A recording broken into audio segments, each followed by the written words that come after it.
চলো আমরা দেখে নিই মার্চ মাসে আমাদের কি কি গিফট আছে।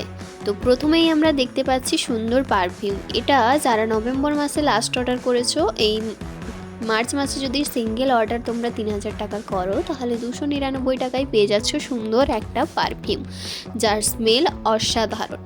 নেক্সট যেটা দেখতে পাচ্ছি, 1 তারিখ থেকে 31 তারিখের মধ্যে যদি 75 বিপি কমপ্লিট করতে পারি, তাহলে এই পিওর স্কিন এসেন্সিয়ালের যে সেটটা 1318 টাকা যার দাম, সেটি পেয়ে যাচ্ছি মাত্র 199 টাকায়। তারপরে দেখতে পাচ্ছি 1 তারিখ থেকে 31 তারিখের মধ্যে যদি আমরা 135 বিপি কমপ্লিট করতে পারি, তাহলে পেয়ে যাচ্ছি সুন্দর এই ফেসিয়াল ক্যাপসুল। এছাড়া নেক্সট যেটা আছে, যদি আমরা ফেব্রুয়ারি এবং মার্চ মাসে 200-250 বিপি কমপ্লিট করতে পারি, তাহলে পেয়ে যাচ্ছি সুন্দর ইন্ডাকশনের এই ওভেন। এবং নেক্সট যেটা দেখছি, এই যে সুন্দর এই নয়েজের হেডফোনটি, এটা যদি আমরা দুজনকে জয়েন করিয়ে 75 বিপি কমপ্লিট করতে পারি, তাহলে পেয়ে যাচ্ছি এই সুন্দর দুর্দান্ত গিফট। Thank you.